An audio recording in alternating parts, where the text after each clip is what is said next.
Some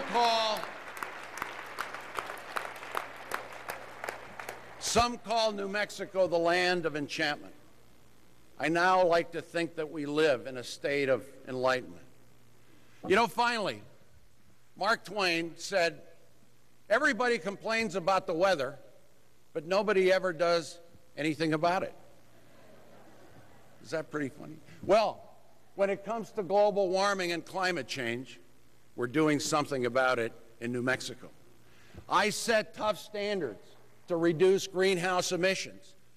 Maybe the country and President Bush don't follow the Kyoto Treaty, but my state does. We've invested directly in energy efficiency, and no other state has done as much to promote renewable energy with tax credits for wind, solar, biofuels. We've eliminated taxes on hybrid cars, and we're requiring utility companies to start producing energy from renewable sources. 10% next year, 15% in 5 years. 5 years later, 20%. My state has become the clean energy state.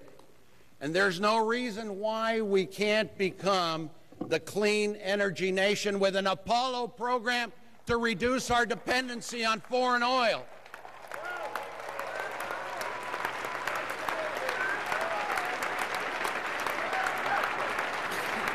You know,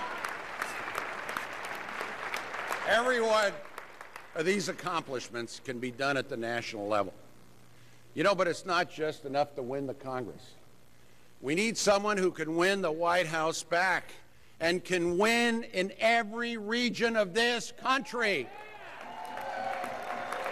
And I know the usual rap on governors, that we don't know anything about foreign affairs. Well, maybe you can say that about certain governors from Texas, but not this governor. Not this governor. You know, last December,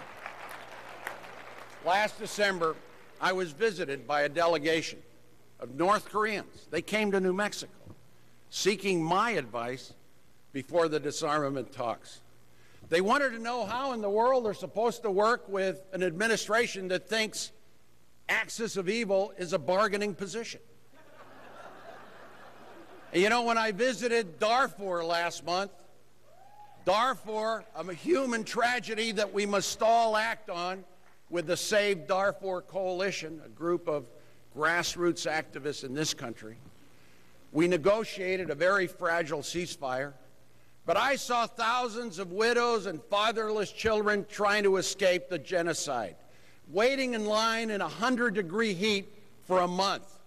And they wanted to know why the international community and the United States was waiting so long to do something.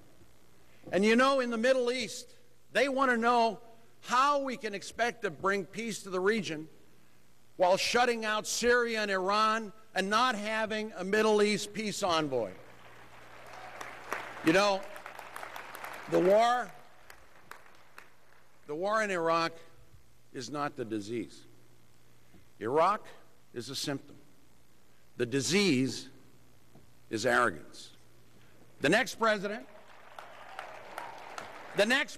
must be able to repair the damage that's been done to our country's reputation over the last 6 years. It's why experience in foreign affairs has never been more important.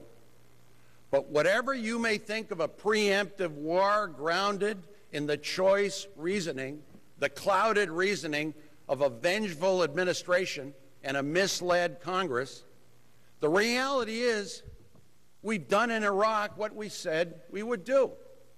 We've rid the world of a brutal dictator. We've brought about free and fair elections 3 times over. The Iraqis now have a constitution, over 200,000 armed soldiers. They have huge oil revenue. It's time for our troops to leave with honor.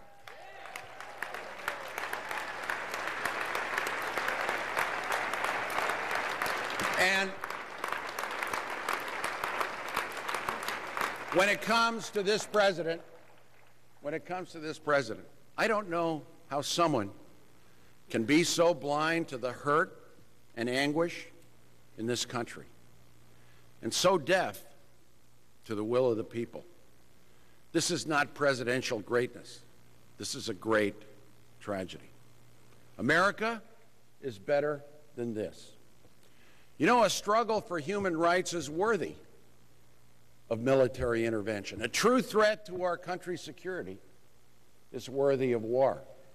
But a struggle between a country's warring factions where both sides hate the United States is not worthy of one more lost American life.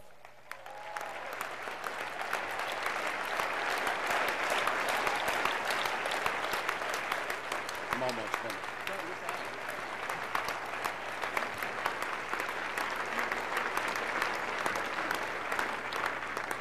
I just told Governor Dean I'm almost finished. He said, yeah, right.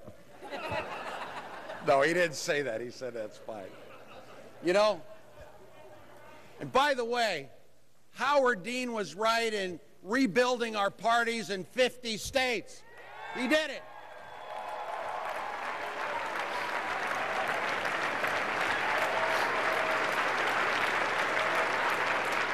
You know, as someone who served in the Congress for 14 years, I know the power they hold should they choose to wield it.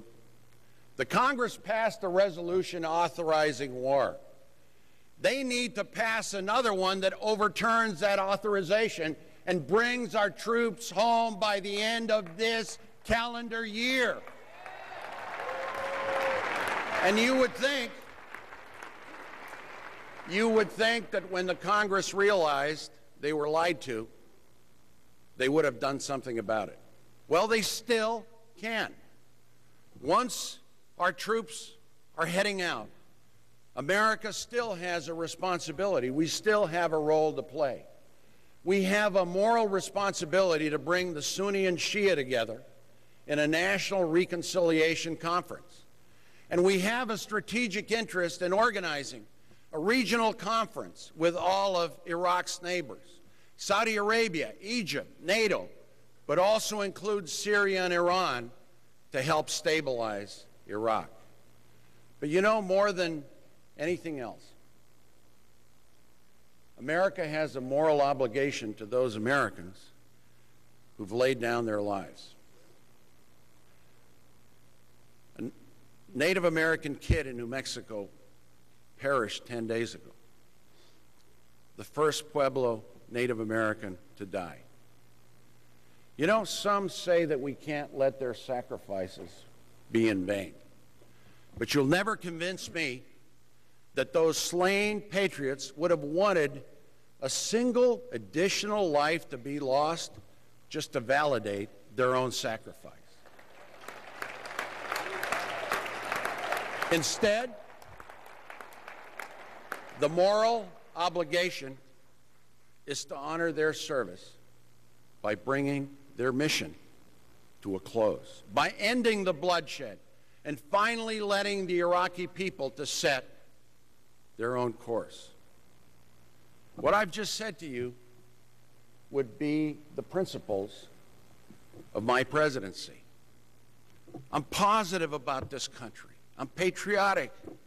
I think we can resolve these problems. My only message here is we talk about energy independence, foreign policy.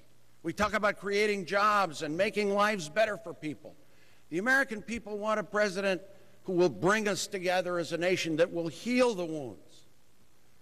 And I submit to you, you know, maybe I'm not up there in all these polls, but you are the deciders, not the man in the White House. And so I say to you today, stay loose. We got a year to go. Watch us on the trail. Demand, scrutinize. I want to come out to every one of your states and counties, well, not counties, all your states. Thank you so much. God bless the Democratic Party. God bless the United States. God bless New Mexico. And God bless you. Thank you.